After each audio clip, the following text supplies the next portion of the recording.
নমস্কার, আরও একটি আপডেট নিয়ে হাজির হয়েছে আপনাদের সামনে। অনুগ্রহ করে চ্যানেলটি সাবস্ক্রাইব করে সঙ্গে থাকবেন। একে একে সকল হেভিওয়েট নেতারাই প্রায় মমতা বন্দ্যোপাধ্যায়কে ছেড়ে চলে গেছেন ঋতব্রত শিবিরে।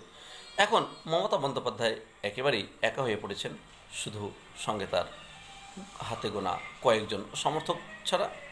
সঙ্গে যদিও রয়েছেন ভাইপো অভিষেক বন্দ্যোপাধ্যায়, আর এই অভিষেক বন্দ্যোপাধ্যায়কে নিয়েই কিন্তু সমস্যার সূত্রপাত। অভিষেক বন্দ্যোপাধ্যায় এবার বড়সড় চ্যালেঞ্জ করলেন। তিনি জানালেন যে সাংবাদিকদের মুখোমুখি হয়ে তিনি বললেন, যদি ওদের কেউ ফিরে আসে আমি 24 ঘন্টার মধ্যে ইস্তফা দেব, মিলিয়ে নিন, একজন আসবে না। সমালোচনা করলেন ঋতব্রত শিবিরকে। 26-এর ভোটে তৃণমূল কংগ্রেসের ভরাডুবির পর থেকে লাগাতার অভিষেক বন্দ্যোপাধ্যায়কে আক্রমণ করেছেন সকলেই। কেউ কেউ বলেছেন আইপ্যাকের কথা শুনে বেশ কয়েকটি আসন বিক্রি করেছেন অভিষেক। সেসব আসনে গোহারা হেরেছেন তৃণমূলের প্রার্থীরা। আক্রান্ত হওয়ার পরও অভিষেক বন্দ্যোপাধ্যায় কিন্তু একেবারেই নিষ্ক্রিয় থেকেছেন। মমতার ভাইপো স্নেহ মেনে নিতে পারেননি অনেকেই, তাই তারা দল ছেড়ে যোগ দিয়েছেন এনসিপিআইতে।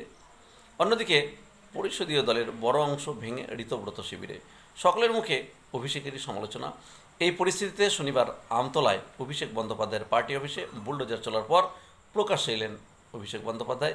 কালীঘাটের বাড়ির সামনে থেকে সাংবাদিকদের মুখোমুখি হয়ে তিনি বলেন, পার্টি অফিস মন্দিরের মতো, এই জায়গা কিনে পার্টি অফিস হয়েছে, সমস্ত নথিপত্র আছে, সব আগে হাইকোর্টে জমা দেব, আগামী দিনে সুপ্রিম কোর্টে যাব, এটা নিয়ে শেষ দেখে ছাড়ব।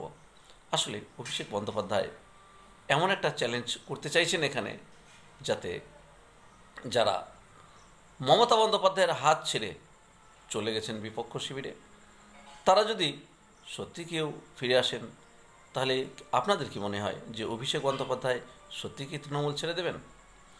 এবার সেটা নিয়ে কিন্তু প্রশ্ন দেখা দিয়েছে। এই ফলাফলের জন্য, বিশেষ করে 26-এর নির্বাচনে তৃণমূল কংগ্রেসের এই ধরাশায়ী অবস্থার জন্য অভিষেক বন্দ্যোপাধ্যায়কে প্রায় সকলেই দায়ী করেছেন। মমতা বন্দ্যোপাধ্যায়ের দিকে তেমন কেউ আঙুল তোলেননি।